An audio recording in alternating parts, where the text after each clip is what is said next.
Okay, I'm going to demonstrate first on a small piece, just so you can get the idea of what a froe does. And then we'll go to the long piece that I just carried down here. But a froe's one of my favorite tools. One reason is that it's the only tool I know of that no other tool can do what it can do. You can't substitute anything for its ability to rive, which riving is a controlled split. And so you need a froe that's shaped right. And this one, and the old froes are almost all shaped right, every one that I've ever seen. They taper from top to bottom, and they're slightly convex. And I'll show you why that's important when we start splitting. Use a wooden club to hit a froe with, because froe's soft, and I like dogwood clubs because dogwood won't split on you. So one rule of thumb is you always split in half. You can bend that rule, but you need to start out splitting in half. Now this is just going to pop like a, so it would be no different than a wedge splitting that. Now let's get it down.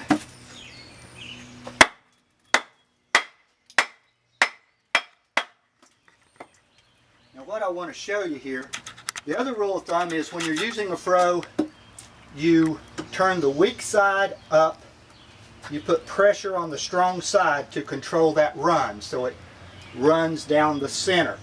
You always push down on the froe. But if you watch what I'm talking about, if you can get up close here and look at it, as I pull back on the froe, you can see that the piece that's moving the most is the lower section. So the froe, just by design, is weakening that, causing that run to dive down.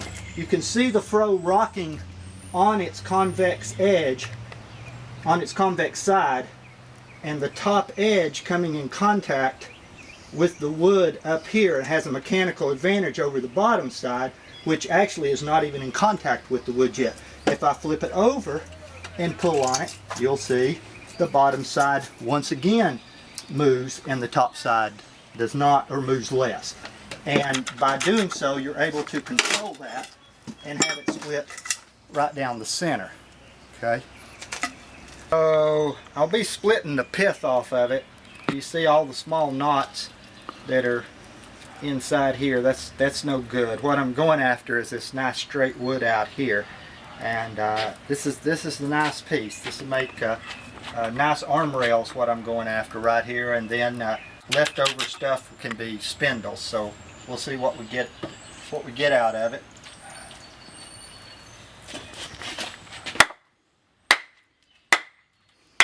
So you always stop banging on the froe right here. You don't keep banging on it on this side. All that will do will just split it like a wedge would split it, and you lose the ability for the froe to rise. So you can see now this piece I'm trying to split off, since I'm not splitting in half, it's real weak down there, and so it won't split off even like I would like for it to do, although it's doing a pretty good job of it right now. You can see now it's so weak down there, it's just flexing with me. But that's okay, I'm just trying to get rid of it.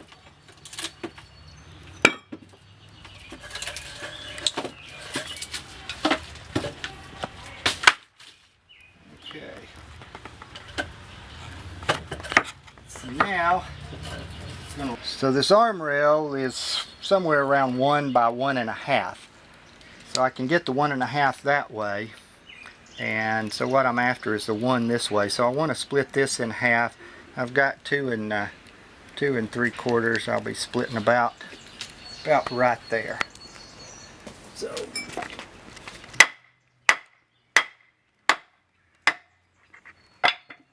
I'll check it out and see which one's the weak side. And as you can see, I showed you with that red oak, when you pull on the froe, the bottom side is going to move the most because of the action of the froe. And I believe that you turn the weak side up, strong side down. That's what I have. You pull back on the froe, and I believe I have the weak side up. We're going to see how that run goes. So it took a little dive with me, And I'm going to flip it around just to make sure I don't create a weak side there. There we go. Now it's, look how it's following that sap line just perfect.